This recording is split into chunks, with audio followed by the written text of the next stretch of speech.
Transmetohet në kohën e vjetër një burr shkoi e shiti devën e tij në treg. E morën tregtarët edhe po e çojnë apo po dojnë me dërgu derën thertore me e prej me therr për mish. Por devja i mur vesh edhe u ndal në vend, nuk lëvizte. S'kish kush që mujke me lëviz edhe pse u munduan gjitha format. Atëherë thirrën pronarin e devës edhe i thanë hajde se ndoshta me ty vjen. Edhe vërtet devja ecte me litar, ky ty e tërheq, e çoi deri te thertoria, ajo ecte pa kurfar problemi, ndryshoi sjellja e saj kur e pa zotrin e vet. Masi kish marrë parët ky, ata i thanë faleminderit edhe po dojnë me therr, tha nalnu. Tha pse çka u bë? Tha nuk du me shit. Pse? Tha ja parët ku i keni, i rash pishman, po du me kthy.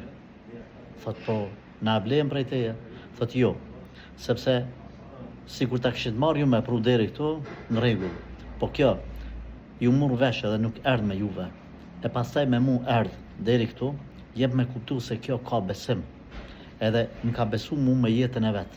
Ka kom qu, ka ardh.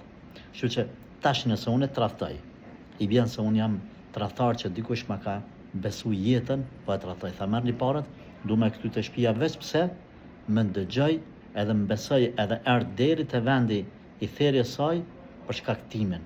Tha nuk du me e therr, as nuk du me e shit, ja u kthej parët.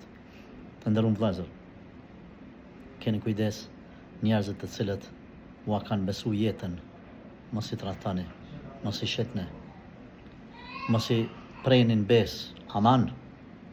Jeta është ftyrë, jeta është dinitet, jeta është karakter.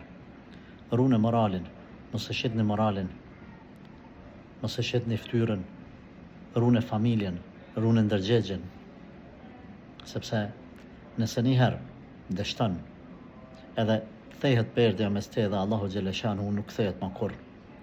Prandaj, nëse diku i ka besu devja ose kafsha ati edhe nuk e ka tradhtu, si mund të tradhtosh ti një shok, një koleg, një bashkëpunëtor, kudo qoftë, në çfarëdo profesioni që ti ka besu gjitha gjanat e jetës, të ka besu pasunin, të ka besu veten e vet, të ka besu ndoshta edhe familjen, edhe ti qohesh për interesat së bote, e hub respektin, e hub besimin.